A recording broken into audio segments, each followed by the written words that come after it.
At the end of our last series, I talked about letting go. About how everything you own is also owning you. About creating space by removing what doesn't serve you. And I mentioned a word. A concept that ties all of this together. Minimalism. Since then, many of you have asked me to talk more about this. What is minimalism? Is it just about getting rid of stuff? Do I have to live in an empty room with nothing but a mattress on the floor? Today, we begin a new journey. Not to convince you to become a minimalist, but to help you understand what minimalism really is. So you can decide for yourself if this philosophy fits your life. This is the first video in a series about minimalism.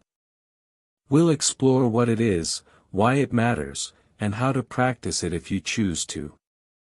But I want to be clear from the start. I'm not here to preach. I'm here to explain. The choice is always yours. Let's begin with the most important question. What is minimalism? If you ask 10 different minimalists this question, you'll get 10 different answers. And that's actually the point. There is no single definition. No rulebook. No perfect way to be a minimalist. But there are some common threads. Some core ideas that most minimalists agree on. Joshua Becker, who writes about minimalism, puts it this way: minimalism is the intentional promotion of the things we most value and the removal of everything that distracts us from it.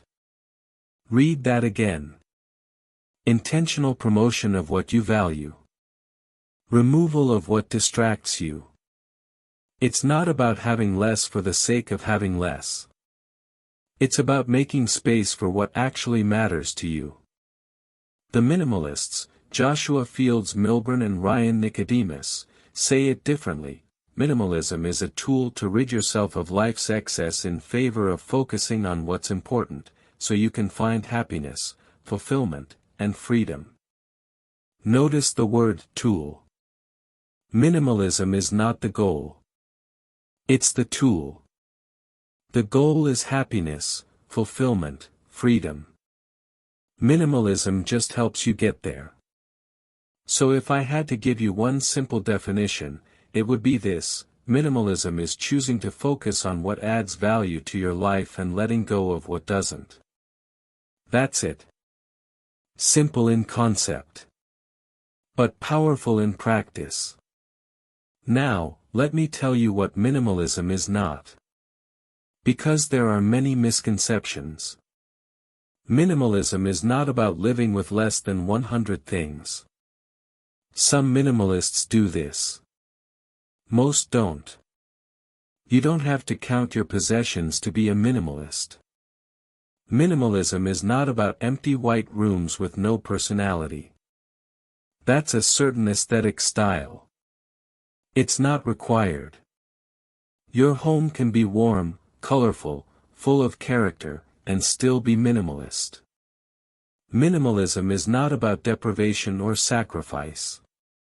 It's not about suffering or going without things you need. It's about removing what you don't need so you can enjoy what you do. Minimalism is not about being cheap or never buying anything. You can be a minimalist and still buy quality items that you love and will use. The difference is intention. You buy what matters, not what everyone else says you should want. And most importantly, minimalism is not one size fits all. What works for one person won't work for another. And that's okay. You get to define what minimalism means for you. Let me show you what I mean. Let me show you the spectrum of minimalism. On one end, you have extreme minimalists. People like Colin Wright, who owns only 51 things and travels the world. Everything he owns fits in one bag. That's his choice. That's his version of freedom.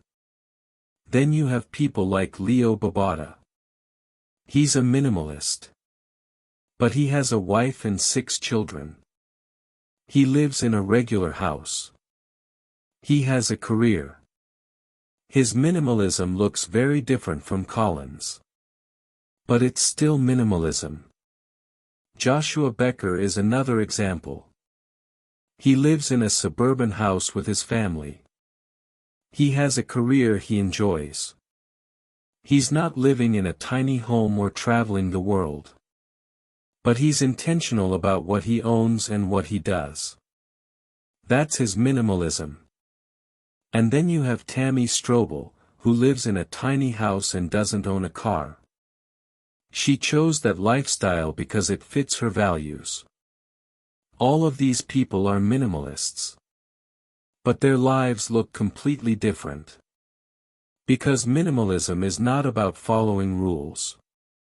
It's about following your values. So where do you fit on this spectrum? That's for you to decide. And you can change your mind. Minimalism is flexible. It grows with you. Let me break down some different types of minimalism. Think of these as different flavors. You can choose one, or mix several together, or create your own. First, there's physical minimalism. This is what most people think of when they hear the word.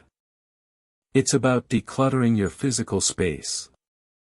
Getting rid of excess stuff. Keeping only what you need and love.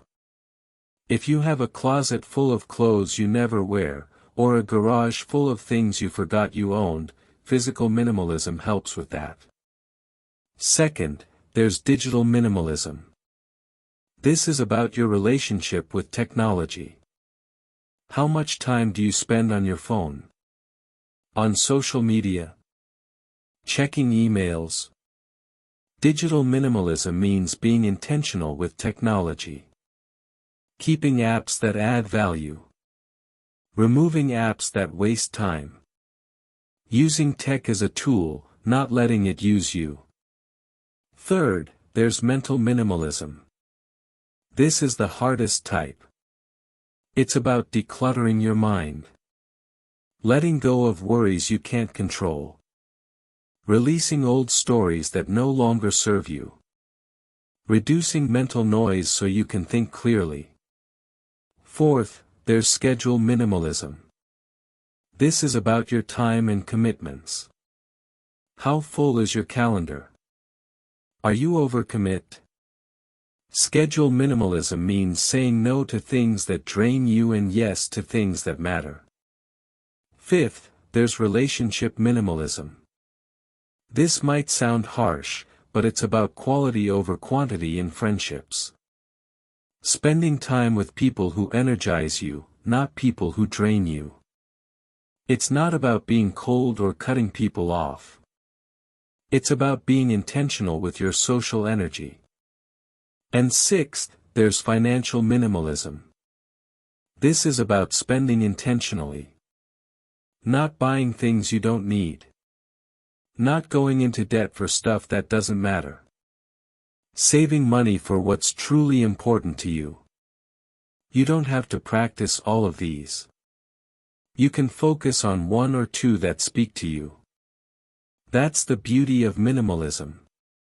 It's customizable. Now let me share the core philosophy behind minimalism.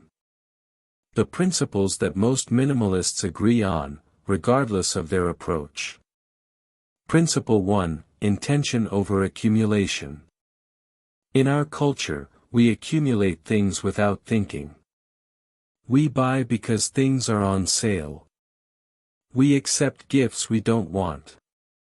We keep things because we might need them someday. Minimalism flips this. Every item you own should be there intentionally. Because you chose it. Because it serves a purpose or brings you joy. Principle 2, Quality over quantity. Better to have one good coat that you love and wear all the time than 5 cheap coats that sit in your closet. Better to have 3 friends you're truly close to than 30 acquaintances you barely know. Minimalism values depth over breadth. Principle 3, freedom over ownership. When you own things, those things also own you. They require space. They require maintenance. They require attention. Minimalism recognizes that sometimes, owning less means having more freedom. Freedom to move. Freedom to change. Freedom to focus on what matters. Principle 4, clarity over confusion. Clutter creates confusion. Both physical and mental. When you simplify, you gain clarity. You can see what's important. You can make better decisions. You can focus on your goals without distraction. Principle 5, experience over possessions. Many minimalists value experiences more than things. A trip with friends. A meaningful conversation. Learning a new skill. These create memories and growth. Things just take up space. And Principle 6, purpose over performance. Minimalism asks you to define success on your own terms. Not society's terms. Not your neighbor's terms. Yours. What does a good life mean to you? That's what matters. Not how it looks to others. Let me give you some real examples of what minimalism looks like in practice. A minimalist family might live in a 3-bedroom house in the suburbs. They have furniture. They have books. They have toys for their kids. But they're intentional about what they bring into their home. Before buying anything, they ask, do we need this? Will we actually use it? Does it align with our values? A minimalist artist might have lots of supplies. Paint, brushes, canvases. To someone else, it might look like clutter. But to the artist, every item has a purpose. They use everything they own. That's minimalist. A minimalist who loves cooking might have a well-stocked kitchen. Many pots, many knives, many ingredients. But nothing sits unused. Everything gets used regularly. That's the key. Use, not accumulation. A minimalist student might live in a small apartment with just the basics. A bed, a desk, some clothes, some books. Everything they own fits in their car. They're mobile. They're free. That's their choice. See the pattern? Minimalism looks different for everyone. It's not about the number of things you own. It's about the relationship you have with those things. Now, I want to address something important. The difference between minimalism and essentialism. These words are often used interchangeably, but they're not quite the same. Minimalism is primarily about physical possessions. About owning less stuff. About decluttering your space. It started as a design movement, became an art movement, and then became a lifestyle philosophy. Essentialism is broader. It's about all of life. Not just what you own, but how you spend your time. What commitments you make. Where you focus your energy. The core question of essentialism is, what is essential? Everything else is noise. Greg McKeown, who wrote a book called Essentialism, puts it this way, less but better. Instead of trying to do everything, focus on doing a few things really well. Instead of saying yes to everything, say yes only to what truly matters. So minimalism and essentialism overlap. They share similar values. Intention. Simplicity. Focus. But minimalism focuses more on possessions, while essentialism focuses more on priorities. The good news is, you can practice both. In fact, they work beautifully together. When you declutter your physical space through minimalism, you create room for essentialist thinking. When you focus on essential priorities through essentialism, you naturally stop accumulating unnecessary stuff. Before we end this video, I want to make something very clear. Minimalism is not for everyone. And that's okay. If you love collecting things and those collections bring you genuine joy, minimalism might not be for you. If you're an artist who needs materials and supplies to create, don't force yourself to get rid of them. If you love fashion and have a large wardrobe that you actually use and enjoy, keep it. Minimalism is not about following someone else's rules. It's about finding what works for you. Some people need minimalism because they're drowning in stuff.